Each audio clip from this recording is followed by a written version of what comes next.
बिस्मिल्लाहिर्रहमानिर्रहीम।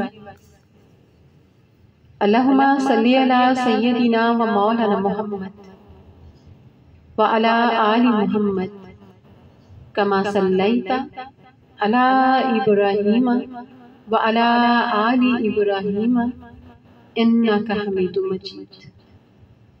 अल्लाहुम्मा बारिक अला मुहम्मद व अला आलि मुहम्मद कमा बारकता अला इब्राहीम व अला आलि इब्राहीम इन्नका हमीदुम मजीद।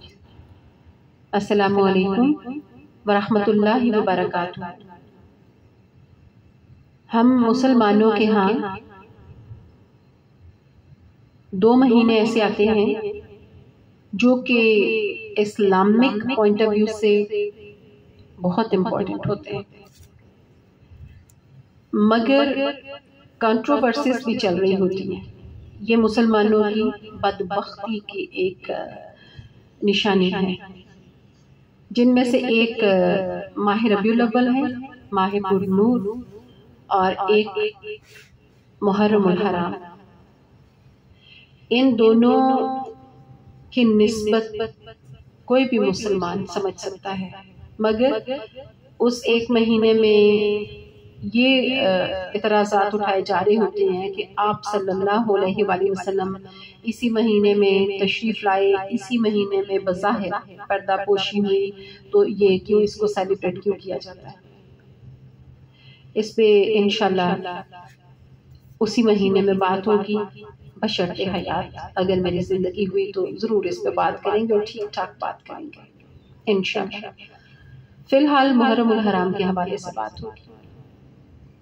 इस महीने में भी मुख्तलिफ किस्म की बहस मुबासे चल रहे होते हैं, और ये भी मुसलमानों की बदनसीबी में से है एक के कुछ यानी सहाबा कराम का नाम आए तो फलां फिरका, अहले बैत तहार का नाम आए तो फलां फिरका, आका करीम सल्लल्लाहु अलैहि वसल्लम के मकाम और एहतराम और वही बात के उनके आमद की सेलिब्रेशन, हालांकि उनकी आमद की सेलिब्रेशन तो मेरे हिसाब से मुहर्रमुल हराम के अलावा और सफ़र के महीने के अलावा हर दिन ही होनी चाहिए सेलिब्रेशन उनकी आमद की, आप सल्लल्लाहु अलैहि वसल्लम की आमद की। लेकिन बस वही बात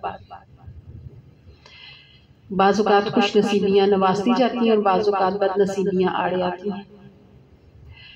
तो आप ये देखें कि ये तो कनेक्टेड चीज़ें हैं, ये तो एक चेन है जो अल्लाह की पाक ज़ात से शुरू होती है और आका करीम सल्लल्लाहु अलैहि वसल्लम से होते हुए फिर अहले बैत अतहार, उनके घराने के नूर घराने के का घराना, और उनके बाद आप सल्लल्लाहु अलैहि वसल्लम के सहाबा कराम रिज़वानुल्लाह अलैहिम अजमईन, एंड देन तमाम वलीउल्लाह, उनके बाद फिर शुहदा, और फिर और जिनको हम नहीं भी जानते मगर अल्लाह के कुर्ब में बहुत अल्लाह के प्यारे लोग हैं, सबको हम जानते भी नहीं हैं। तो कहने का मकसद ये था कि कई आजकल बड़े आई एम सॉरी टू से बट एक ट्रेडिशन, एक इवेंट के तौर पर भी बाज़ औक़ात दुख वाले लम्हों को भी कैश करवाया जा रहा होता है। आजकल अक्सर आपको चीज़ें नज़र आएंगी इधर उधर सोशल मीडिया की हर ऐप पे तकरीबन के बाज़ औक़ात, मतलब अल्लाह जज़ा दे उन्हें, ये भी लोग कह रहे होते हैं कि आपका शिया होना या सुन्नी होना ज़रूरी नहीं है गमे हुसैन के लिए अलैहिस्सलाम के लिए, बल्कि महज इंसान होना ही काफ़ी है। यहाँ पे मैं एक चीज़ का इजाफा करना चाहूँगी कि सिर्फ इंसान होना ही ज़रूरी नहीं है मुहर्रमुल हराम के एहतराम के लिए और मौला हुसैन अलैहिस्सलाम के गम को समझने के लिए, ऑन करने के लिए, बल्कि सिर्फ जानदार होना जरूरी है। बहुत सारे लोग आपको चलते फिरते बात करते नजर आते हैं मगर हयात नहीं होती उनके पास, हयात के लम्हात नहीं होते, वो सिर्फ नजर आते हैं खाते पीते चलते फिरते उठते बैठते। यहाँ से देखिए मैं आपको बताती हूँ कि कबूतर किस कदर खूबसूरत परिंदा है, और इमाम जाफर सादिक अलैहिस्सलाम ने फरमाया कि कबूतर घर में रखा करो कि कबूतर इमाम हुसैन अलैहिस्सलाम की शहादत पर नोहा करता है और उनके दुश्मनों पर लानत भेजता है। कबूतर वो इंसान नहीं है, एक बहुत खूबसूरत सा प्यारा सा परिंदा है। कुछ लोग जानवर भी बोल देते हैं, चलो कबूतर तो कबूतर ये ना कुछ भी बोल दे, जैसे कहते हैं गुलाब तो गुलाब ही रहता है, आप उसे कोई भी नाम दे दें, उसकी शख्सियत उसकी खुशबू वो तो अपनी जगह मुसद्दका है। तो कबूतर जो है वो जब मेरे मौला हुसैन अलैहिस्सलाम की शहादत हुई उस वक्त से लेकर रहती दुनिया तक वो उनके दुश्मनों यजीद और यजीदियों पर लानत भेजता है और भेजता रहेगा इंशाअल्लाह। दूसरा परिंदा उल्लू। अगर मुसलमानों को उसकी हैसियत की समझ हो जाए तो कोई उसका नाम लेके कोई मज़हका वाली बात ना करे, कोई मजाक उड़ाने वाली बात ना करे, कोई मतलब ऐसा लफ्ज़ ना बोले। आप देखें कि उल्लू के बारे में है, ये भी तारीखी बात आपसे शेयर कर रही हूँ।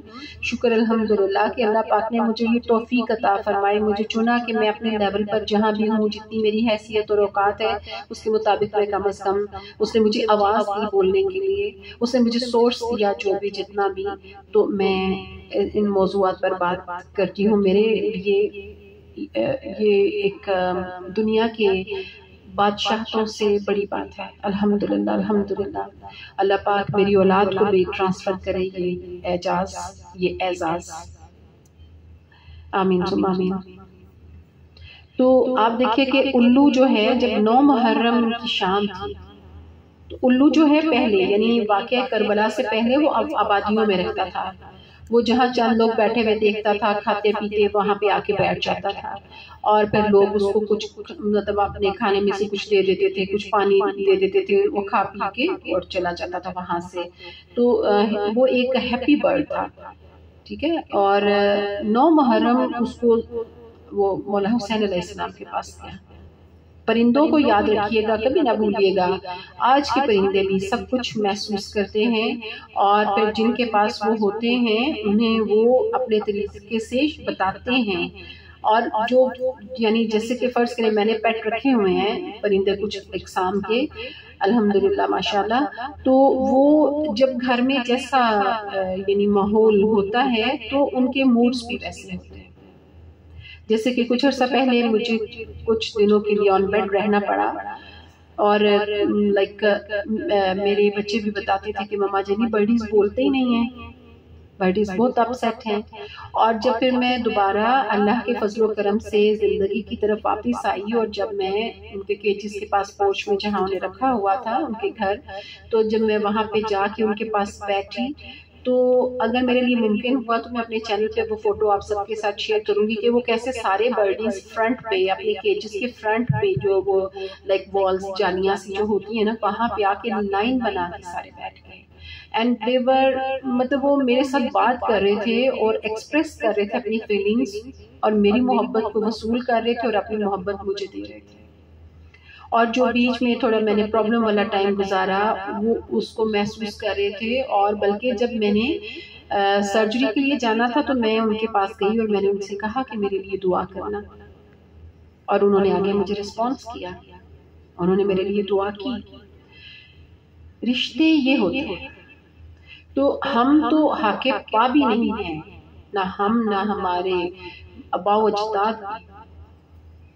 तो उल्लू जो है वो सब देख रहा था कि क्या हो रहा है करबला के मैदान में, और उसको एहसास हो रहा था कि आगे क्या होने जा रहा है और मौला हुसैन अलैहिस्सलाम इस वक्त किन कैफियत में हैं। और तो वो जितना उनका ऊंचा मकाम है, मैं समझती हूँ कि उनके लिए ये कोई बात नहीं थी, कोई अल्लाह की मोहब्बत के सामने कुछ अहमियत ही नहीं रखती थी कोई चीज़। उनके मकाम को पहचानने की अल्लाह पाक हमें सादत अता फरमाए तो फिर समझ आती है। तो उल्लू ने कहा मौला हुसैन अलैहिस्सलाम से कि आका मुझे बताइए मैं क्या करूं। तो मेरे मौला हुसैन अलैहिस्सलाम ने कहा कि तुम यहाँ से चले जाओ, क्योंकि कल यहाँ पर जो कुछ होने वाला है तुम देख नहीं सकोगे। उल्लू ने ये सुना और उसने कहा कि मैं नहीं जा सकता। ए नबी पाक सल्लल्लाहु अलैहि वसल्लम के चिरागे चश्म, मैं आपको छोड़ के नहीं जा सकता। और वो वहीं पर ठहर गया, वहीं पर रुक गया। और फिर सारी इंसानियत, सारी कायनात, हर जहान को मालूम है कि फिर क्या हुआ वहां पर।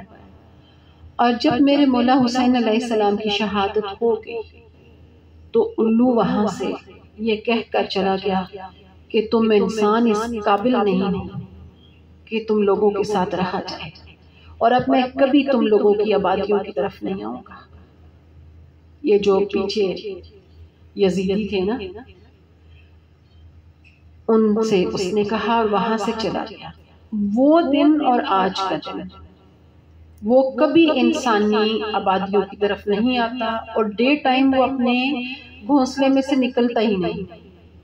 वो शाम में निकलता है और बस बाहर निकलता है और कुछ दाना दुमका अपनी ग़िज़ा जो भी पास जगहों पर है कि वो ये जो चूहे वगैरह फसलों को खाते हैं और इस तरह की चीजें, वो ये चीजें शिकार करता है, खाता चला जाता है और रात भर रोता है क्योंकि उसको वो शब्द, वो असर नहीं थी और वो रोता है और वो हम हमेशा उदास रहता है। वाक़या करबला के बाद कभी किसी ने उल्लू को अच्छे मूड में नहीं देखा।